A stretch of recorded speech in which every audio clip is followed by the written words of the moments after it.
In the cradle of eternity, where the Arabian Peninsula slumbers, like a lion beneath the relentless sun, the winds of destiny stirred faintly in the 6th century. This vast, sun-scorched expanse, fringed by the sapphire whispers of the Red Sea and the Persian Gulf, was no mere wilderness but the shadowed threshold of empires. To the east, the Sasanian realm of Persia unfurled its silken banners of Zoroastrian fire and imperial might, a colossus of marble palaces and intricate gardens where kings dreamed in the lap of antiquity. To the west, the Byzantine Empire, that gilded heir to Rome, clung to its Christian citadels, its cathedrals echoing with the chants of saints amid the olive groves of Anatolia and the marble shores of the Levant.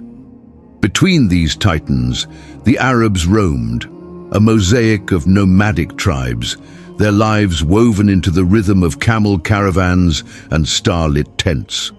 They were poets of the dune, warriors of the mirage, bound by blood oaths and the ancient polytheism that peopled their nights with a pantheon of stone idols and whispering jinn.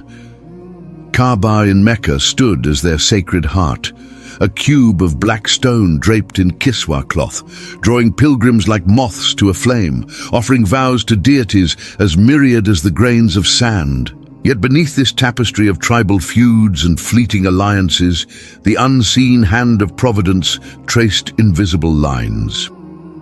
Around the year 570 of the Common Era, in the bustling merchant city of Mecca, where trade routes converged like rivers into a delta, a child entered the world under a sky heavy with portent. Muhammad ibn Abdullah, born to the Quraysh tribe, the custodians of the Kaaba, grew amid the clamor of bazaars fragrant with myrrh and frankincense, the haggling voices of Bedouin traders mingling with the distant bleat of goats.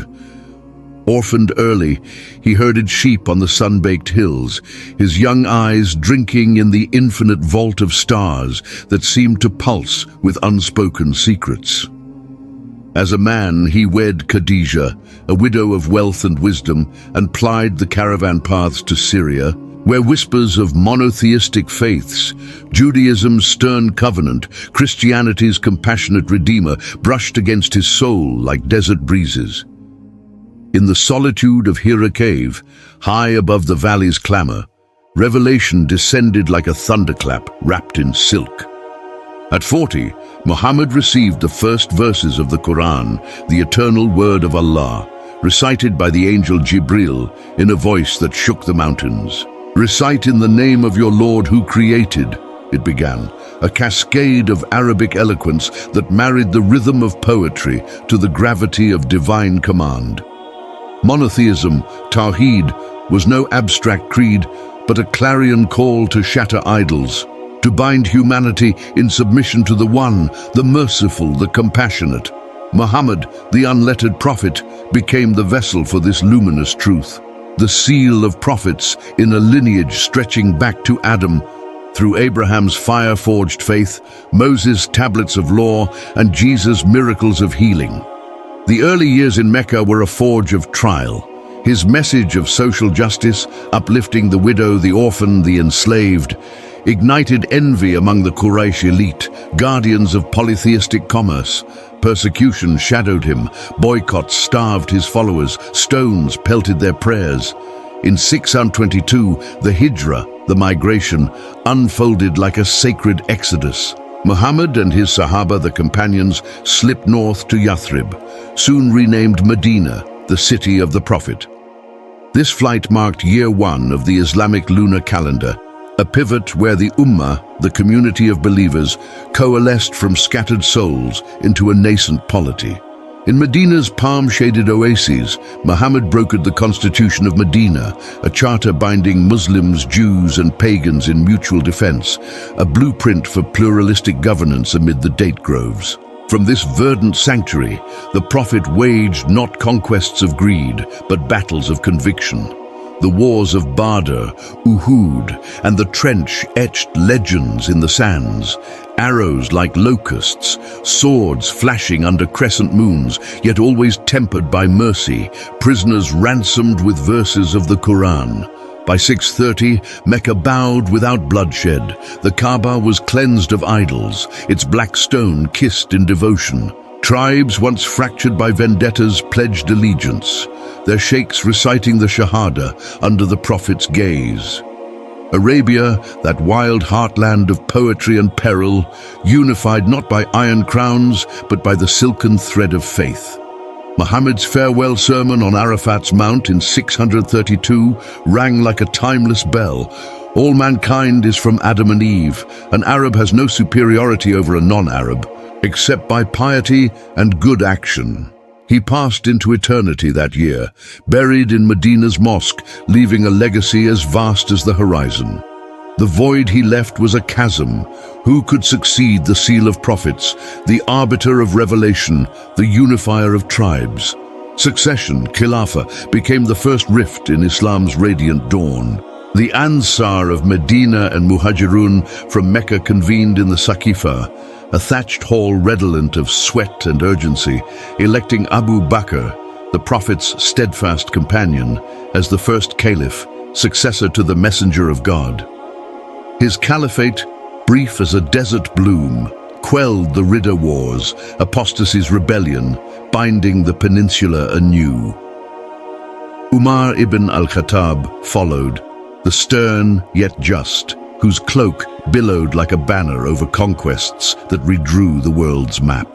The Rashidun era, those rightly guided 30 years from 632 to 661, was Islam's springtime of audacity. Uthman ibn Affan standardized the Quran, its pages a symphony of revelation etched in Kufic script on deerskin. Ali ibn Abi Talib, the lion of courage, the Prophet's cousin and son-in-law, embodied valor from boyhood, sleeping on a reed mat, his hand first to pledge fealty. Under these caliphs, the Dar al-Islam bloomed. Taxes like zakat flowed as rivers of equity, bureaucracies rose on papyrus ledgers, qadis dispensed justice beneath minarets yet unborn. Armies, fervent with faith, surged forth, not as marauders, but as bearers of light. From the sands of Yarmouk in 636, Byzantine legions shattered like brittle glass. Syria, Palestine, Egypt fell to Muslim banners, fluttering with green crescents. In the east, at Qadisiyah in 637, the Sasanian behemoth crumbled, its fire temples dimmed, Persia opening like a lotus to the call of the Adhan. This expansion was no blind fury, but a tidal wave of transformation. Coptic Christians in Alexandria whispered of lower taxes under dhimmi protection. Zoroastrian sages in Ctesiphon debated with Arab scholars under date palms. Yet, beneath the triumphs, fissures snaked like dry riverbeds. Uthman fell to assassins' daggers in his own home, reciting Quranic verses as blood stained his prayer mat. Ali's caliphate ignited civil strife. The fitna, Aisha, the Prophet's widow, rode into battle on a camel at Jamal in 656, her forces clashing with Ali's in a maelstrom of kin against kin. Muawiyah, Umayyad governor of Syria, challenged from Damascus, his navy slicing Byzantine seas. The arbitration at Siffin, where Qur'ans were raised on spears like white flags of irony, birthed the Kharijites, purists who deemed all compromises damned. At the heart of the schism pulsed the claim of Ali's partisans, the Shia at Ali, the party of Ali. They beheld in him not mere successor, but imam divinely ordained, his bloodline through daughter Fatima, a sacred conduit. Sunnis, the Ahl al-Sunnah, the people of the tradition, upheld election by consensus, the Prophet's Sunnah as guiding star. This divide, born in grief, would carve Islam's soul. Sunnis, vast as oceans, embracing interpretive breadth, Shias, rivers of passion, awaiting the hidden imam. 3 Rashidun slain by kin's hand, Uthman, Ali in Kufa's mosque, his beard a crimson cascade, left the caliphate a throne of thorns. From these ashes in 661, the Umayyads ascended, an Arab clan from Mecca's fringes, now rooted in Syria's fertile crescent. Muawiyah, the cunning fox with a poet's tongue, founded a dynasty where Caliphate became hereditary diadem, father to son like a poisoned chalice. Damascus, that oasis of jasmine and fountains, supplanted Medina as capital, its Umayyad mosque a wonder of mosaics where light danced like fireflies on marble. The second wave of conquests unfurled. Tariq ibn Ziyad's Berbers crossed Gibraltar's Straits in 711, their horses' hooves thundering into Visigothic Spain, Cordoba rising as a jewel of minarets amid Iberian vineyards. In the east, Sind bowed, the Indus a Muslim frontier. Yet at Tours in 732, Charles Martel's Franks halted the tide, their axes felling Arab lances in autumn mists, sparing Western Europe's cathedrals from the Adhan's echo. Ibn al-Malik, the visionary caliph, wove empire from threads of administration. Dirhams stamped with Quranic verse supplanted Byzantine gold. Arabization scripted decrees in elegant Naskh. In Jerusalem, the Dome of the Rock, that octagonal splendor of gold and azure tiles, encircled the foundation stone where prophets ascended, a testament to Islam's Abrahamic roots, its inscriptions defying Christian crosses. Prosperity gilded the era, caravans laden with silk from China, spices from Zanzibar, scholars passing Ptolemy's stars. But shadows lengthened, rebellions flickered like Bedouin fires, Berber revolts in the Maghreb, Zubayrid uprisings in the Hijaz. The nadir came at Karbala in 680. Hussein, Ali's son, grandson of the Prophet, rode from Medina with a band of kin, answering Kufa's plea against Yazid's tyranny. Betrayed, they faced Umayyad legions on the blood-soaked plain. Hussein's head severed, his infant slain by arrow, the earth drank martyrdom's wine. Shia lamentation was born there, Ashura's processions a dirge, echoing through centuries raw as desert wind. By 750, the Umayyads teetered. Abbasid agents cloaked in black rallied the dispossessed, Persians chafing under Arab yoke, Shias nursing Karbala's wound. At the Zab River, Abbasid lances routed Marwan Shah's remnants. Umayyad palaces ran red, their banquet tables upturned in Zab's flood. A lone survivor, Abd al-Rahman, fled to Iberia, seeding Al-Andalus's golden exile. From this cauldron emerged the Abbasids, descendants of Abbas, the Prophet's uncle, their black banners a shroud over tyranny's grave. Sunni to the core, yet pragmatic, they courted Persian viziers like the Barmakids, architects of empire's mind. Baghdad, founded in 762, on the Tigris' languid bend, was no mere city, but a dream conjured from clay. Round as a shield, gridded with canals like veins of lapis, its walls embracing palaces of porphyry and gardens where nightingales trilled under pomegranate boughs. By Harun al-Rashid's reign, 786–809, it swelled to 1 million souls, the world's pulsating heart. Bazaars alive with the sizzle of kebabs, the chime of astrolabes, the murmur of philosophers debating in shadowed coffeehouses. The Golden Age dawned, a renaissance ablaze with intellect's fire. The Beit al-Hikmah, House of Wisdom, gathered scrolls from Alexandria's ruins, Athens' academies, Persia's academes, translated into Arabic by luminaries like Hunayn ibn Ishaq, whose quill birthed medicine's canon from Galen. Al-Khwarizmi's algebra danced numbers like dervishes. Ibn Sina's Canon of Medicine, a tome of 14 volumes, healed kings from Cordoba to Constantinople. Astronomers charted constellations with brass quadrants, their observatories atop ziggurats piercing the veil of night. Poetry flourished. Abu Nuwas's wine odes, red as rubies, scandalized caliphs. Mutanabi's verses thundered like stallions across the steppes. Harun, immortalized in Arabian Nights' veils, dispatched an elephant. Surus, white-tusked wonder to Charlemagne, its trumpets echoing through Aachen's halls, a bridge of silk and spice between caliph and Karl. Yet, Opulence bred fragility. The Battle of Talas in 751, where Abbasid Tang Chinese arrows clashed amid Samarkand's sands, marked eastern stasis, paper's secret gleaned from captives, fueling Baghdad's scribes. From the mid-9th century, centrifugal forces tugged, Zanj slaves rose in marshy fury, Tulunids carved Egypt's Nile autonomy, the caliph's sword dulled. Turkic ghulams, slave soldiers with eyes like falcons, guarded his throne, their loyalty bought in blood and gold. Arab hegemony waned. Persians infused administration with vizierial grace, Turks with martial sinew. Islam's narrative broadened, from Quraysh's cradle to a symphony of cultures, where a Baghdad street might echo with Persian lute, Turkish drum, and African drumbeat.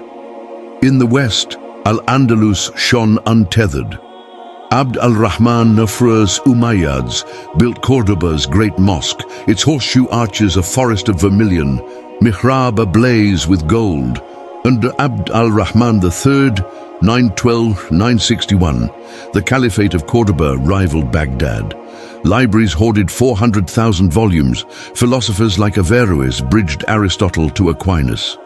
Yet, Christian kingdoms, Leon, Castile, gnawed at the edges, the Reconquista a slow bleed from Covadonga's 722 spark.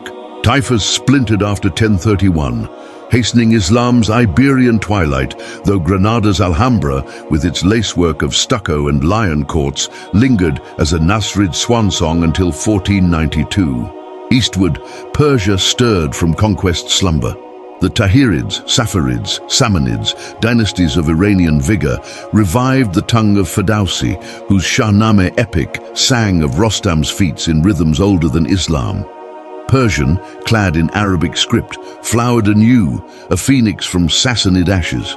In 945, the Bayid Shia dynasty, mountain lords from Dalem's mists, seized Baghdad's reins. 12 Shias, they spared the Sunni caliph, puppeteering from behind veils of protocol, their confederacy spanning Iraq's marshes to Iran's plateaus. For over a century, they patronized science, Avicenna's quill dipped in their courts. Yet their Shia ascendancy whispered of shifting tides. Parallel, in Ifriqiya's sun-baked coasts, the Fatimids arose, a Shia dynasty claiming Fatima's mantle, Ali's lineage. Ismaili missionaries, dyes veiled in subtlety, sowed seeds from Yemen to the Maghreb. In 909, they toppled Aghlabid's sons. By 969, Cairo bloomed as Al-Qahira the victorious, its Al-Azhar mosque a beacon for seekers, its libraries rivaling Baghdad's. Fatimid caliphs, shadowed imams, styled themselves rivals to Abbasid phantoms, dispatching fleets to Sicily, envoys to India. Their empire, from Tunisia's olives to Red Sea corals, pulsed with commerce, ivory from Zanzibar, porcelain from Tang. Yet, Sunni caliphs quaked at their Ismaili daggers, whispers of assassination haunting Baghdad's nights. For 2 centuries, this shadow caliphate endured, birthing the Shia theological edifice, imams as infallible guides, taqiyya as prudent veil, transforming political grievance into doctrinal depth. As the 10th century waned, Central Asia's steppes quivered under heaven's lash. Droughts cracked earth, migrations swelled like monsoon floods. Turkic tribes, Oghuz, Seljuk kin, roamed with herds of shaggy yaks, their yurt circles of felt and felted wool, bows strung with sinew, horses as extensions of their souls. Sunni missionaries, clad in simplicity, converted these horse lords, Islam's 5 pillars bent to nomadic prayer on windswept plains. In 1055, Tughril Beg's Seljuks stormed Baghdad, evicting Buyid Shias with lances like lightning. Sultans, they proclaimed themselves, power's shadow to caliph's light, defending Abbasid legitimacy against Fatimid gales. The great Seljuk Empire arched from Bosporus to Oxus, its viziers like Nizam al-Mulk, penning Siyasatnama's wisdom for rulers' thrones. Manzikert in 1071 was their thunderclap. Alp Arslan's horde shattered Romanos Diogenes Byzantines, Anatolia's gates flung wide. Turkic clans poured in, their felt tents supplanting Greek hamlets, mosques rising where basilicas crumbled. The Sultanate of Rum, Seljuk Scion in Konya, wove Turkic tapestry over Anatolian wool. Mevlana Rumi's whirling dervishes later spun verses of divine love in Konya's rose gardens. Modern Turkey's roots delved deep there, a fusion of steppe vigor and Levantine grace. Yet division invited tempests. In 1095, from Clermont's fields, Pope Urban II's crusading cry rent Europe's air, Deus vult, God wills it.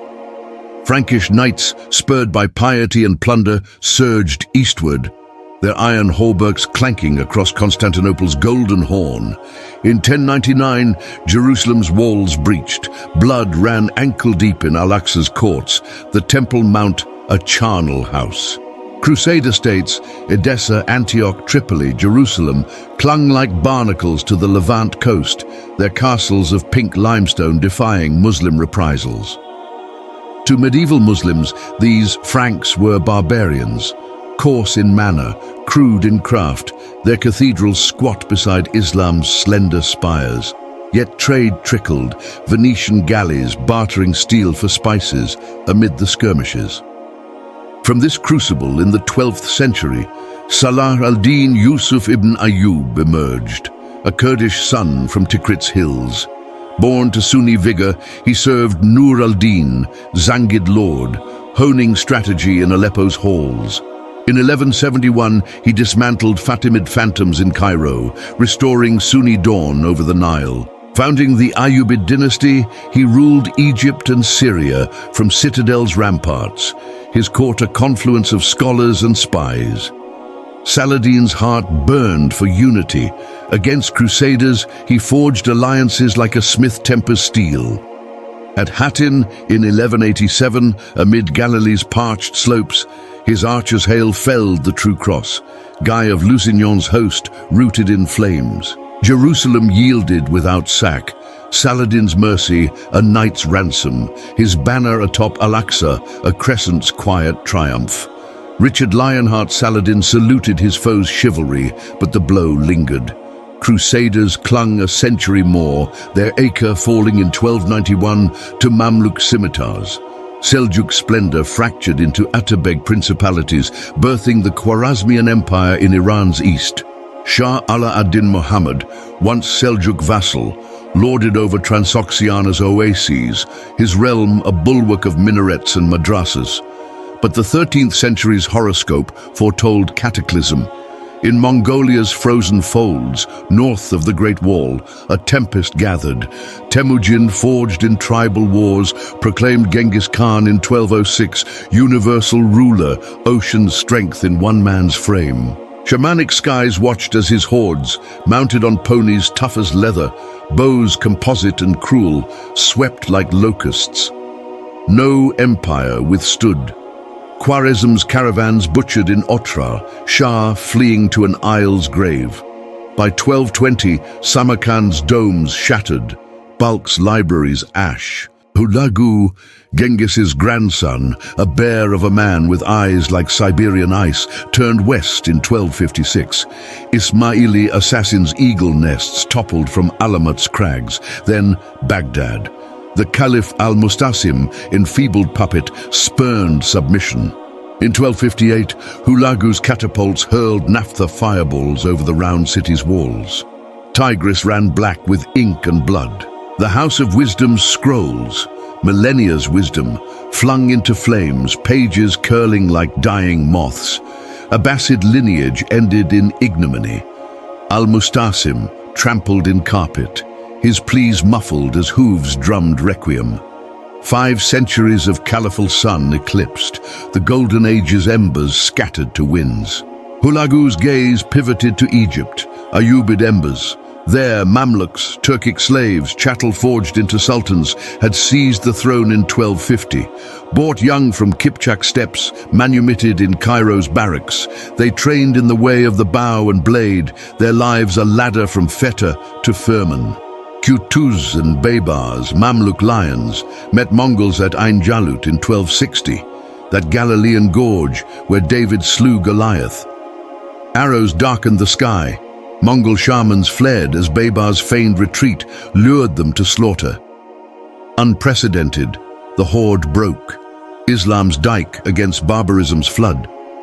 Baybar's ink-tattooed warrior then scourged crusaders. Antioch's fall in 1268, a symphony of siege engines toppling Hospitaller might. Mamluks reigned 267 years, Cairo their citadel of spice and scholarship. They revived Abbasid ghosts in Al-Azhar's halls, caliphs ceremonial as autumn leaves. Baybar's bronze gates barred Mongol shadows. His heirs patronized Ibn Khaldun's Muqaddimah, sociology's seed in desert soil. Yet, Mongol splinters endured. Ilkhanids in Tabriz, Hulagu's line, converted to Islam by Rashid al-Din's Persian pen. Their observatories rivaled Maragay's, miniatures blooming in royal folios, gazelles leaping amid turquoise hills. Brutality birthed bounty, caravans safe under yam stations, trade from Venice to Vietnam. The 14th century's scythe reaped anew. Plague's Black Death, 1347's miasma, felled a third of Islam's flock, from Fez to Herat. Ilkhanate crumbled. From Samarkand's blue-tiled tombs rose Timur, the lame Tamerlane, Turco-Mongol tempest. Lame in leg, lame in mercy not. His pyramids of skulls towered over Delhi, Isfahan. Yet his Timurid court was paradox. Ulugh Beg's observatory mapped stars with jade sextants. Behzad's miniatures painted lovers in emerald gardens. Empire endured to 1507, a bridge of blood and beauty. Westward, in Anatolia's rumpled folds, Osman Ghazi kindled a flame in 1299. A Ghazi warrior, border lord against Byzantium, his dream swelled. Sons Mehmet and Orhan, swords in hand, claimed Bursa, then Edirne. Ottoman Beylik burgeoned to empire, Janissaries, Christian youths converted, drilled to devotion, marching to fife and drum.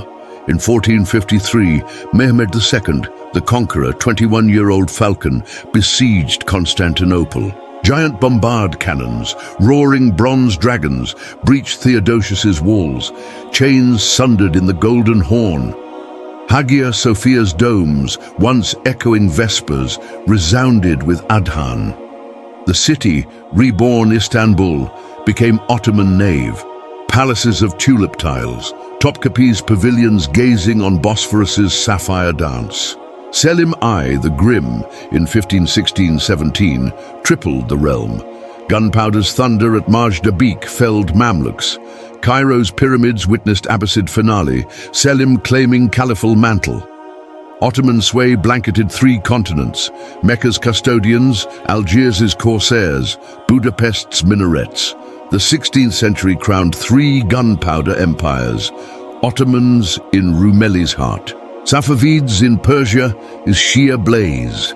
Isfahan's Naqsh-i-Jahan square a carpet of azure domes under Shah Abbas. Mughals in Hind's opulent folds Akbar's syncretic court blending sitar and surah.